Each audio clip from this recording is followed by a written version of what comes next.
Excellences, Monsieur le Secrétaire général de l'Organisation de coopération islamique, Mesdames et Messieurs les ministres, Mesdames et Messieurs les représentants des institutions affiliées et d'organisations subsidiaires de l'OCI, Mesdames et Messieurs les représentants des organisations internationales, honorables délégués, Mesdames et Messieurs. Assalamu alaikum wa rahmatullahi wa barakatuh.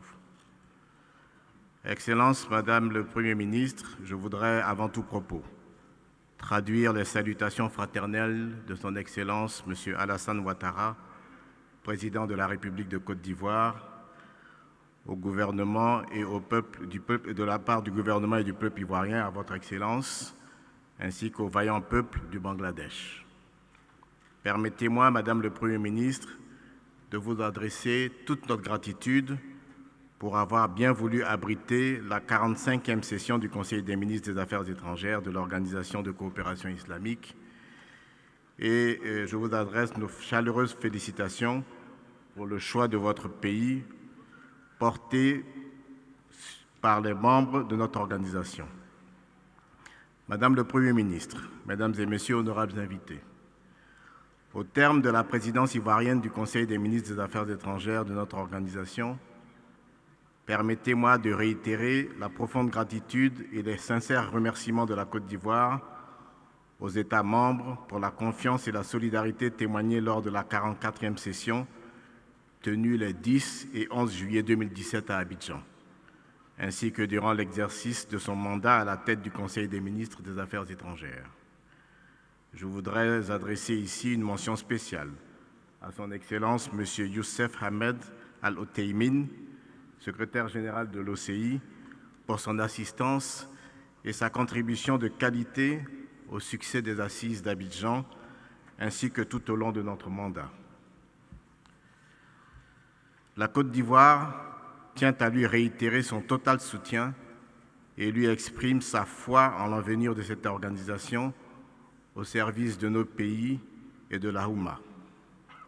Nous voudrons également exprimer nos sentiments de reconnaissance au pays frère de l'Ouzbékistan qui nous a passé le flambeau avec des conseils avisés. De même, nous félicitons le pays du siège, le Royaume d'Arabie saoudite, dont le souverain, Sa Majesté Salam bin Abdel Aziz Al Saoud, n'a ménagé aucun effort pour faciliter l'organisation de nos réunions à Djeddah, qu'elles soient statutaires ou d'urgence du comité exécutif. C'est le lieu également de remercier l'État frère de la Turquie qui, en sa qualité de président du sommet, a initié et organisé d'importantes réunions du comité exécutif élargi aux États membres sur les questions d'urgence préoccupant la Oumma islamique et concernant la situation en Palestine, auquel la Côte d'Ivoire s'est fait un devoir d'y prendre part activement. La Côte d'Ivoire tient à lui réitérer son total soutien et lui exprime sa foi en l'avenir de cette organisation au service de nos pays de la Oumma. Le thème des assises d'Abidjan, à savoir jeunesse, paix et développement dans un monde de solidarité, demeure un chantier à poursuivre et à réaliser au regard de la structure démographique à dominante juvénile de nos États.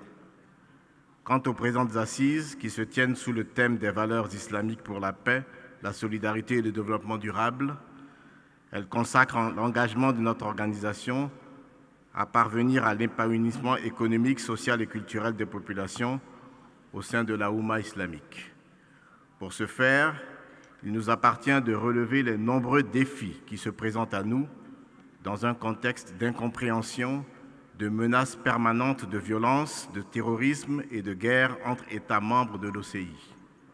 Nous devons par conséquent adopter une position islamique commune, cohérente, en vue de réaliser les objectifs de la Oumma.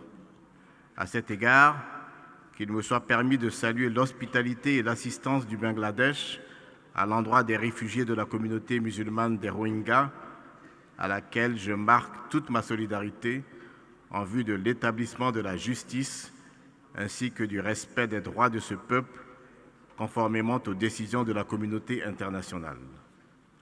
Mon pays s'inscrit résolument dans la voie de la négociation et du triomphe du dialogue afin de surmonter les divergences au sein de notre communauté en condamnant fermement tout recours à la violence et à la guerre. Tout en marquant ma préoccupation face au foyer de tension que connaît la Oumma islamique, la Côte d'Ivoire voudrait lancer un appel à l'apaisement à tous les États membres, à plus de tolérance, de solidarité et de fraternité entre eux, conformément aux valeurs saintes de l'islam chères à mon pays. Nous devons avoir recours à la diplomatie constructive afin de ramener la paix et la sécurité au sein des populations civiles innocemment engluées dans des conflits interminables. C'est pourquoi l'évolution de la question palestinienne appelle notre attention, une question centrale pour laquelle nous invitons les parties au respect et à l'application des résolutions du Conseil de sécurité des Nations unies sur la base de la coexistence pacifique de deux États, l'un palestinien et l'autre juif. De même, s'agissant de la crise du Yémen, au nombre des soucis majeurs de la Oumma, nous exhortons toutes les parties au cessez-le-feu et à l'ouverture de négociations en vue d'un règlement diplomatique. Mon pays entend apporter toute sa contribution à la recherche de solutions à ces nombreuses incompréhensions et tensions en partageant son expérience réussie de sortie de crise. Sur ce point, la Côte d'Ivoire salue et réitère toute sa reconnaissance aux autorités du Bangladesh pour la participation active du contingent bangladais à l'opération de maintien de la paix et de la sécurité en Côte d'Ivoire mandatée par les Nations unies, l'ONUCI. C'est le lieu de rappeler et de rendre hommage, une fois de plus, à la mémoire des soldats bangladais de la paix tombés sur le champ d'honneur au cours de leur mission. Mon pays, avec le soutien de l'assistance de la communauté internationale, a tourné la page de sa crise et est résolument engagé dans l'exécution de son programme national de développement 2016-2020 pour l'atteinte de l'émergence. Le gouvernement ivoirien voudrait exprimer toute sa reconnaissance aux États membres de l'OCI pour le soutien constant et sans réserve qu'ils ne cessent de lui apporter. Il souhaiterait assurer le secrétaire général de l'OCI qu'il fonde toujours un espoir sur la tenue à une date à convenir d'accord parties de la conférence des donateurs et bailleurs de fonds pour la reconstruction du pays, telle que décidée par la résolution 14/38.Paul lors de la 38e session ministérielle tenue en juin 2010 à Astana, au Kazakhstan. Distingués délégués, nous pouvons nous féliciter des thèmes retenus pour ce 45e Conseil des ministres, dont la pertinence des résolutions participera de la consolidation de la solidarité et de la paix au sein de la Oumma islamique en vue d'un développement durable dans nos pays. La Côte d'Ivoire exprime la nécessité pour les États membres de notre organisation que nous constituions un rempart solide contre les menaces que représente le terrorisme et toutes les violences qui s'y rattachent. Comme à l'accoutumée, je vous propose maintenant de passer à l'élection du bureau de la 45e session du Conseil des ministres de notre organisation. J'ai le plaisir de vous annoncer qu'après consultation, le bureau est composé comme suit. Président, le Bangladesh, que je vous demande de bien vouloir applaudir.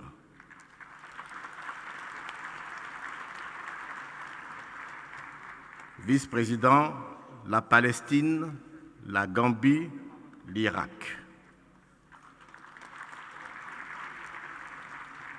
Rapporteur, la Côte d'Ivoire.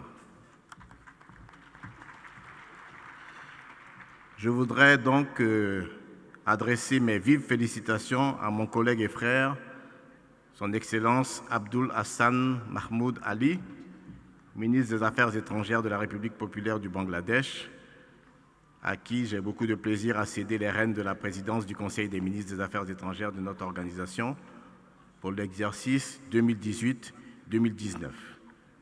Monsieur le ministre, chers frères, je vous prie de bien vouloir recevoir mes vœux de plein succès à la tête de notre Conseil des ministres et je tiens à vous assurer de mon total soutien. Merci de votre aimable attention. Wassalamu alaikum wa rahmatullahi wa barakatuh.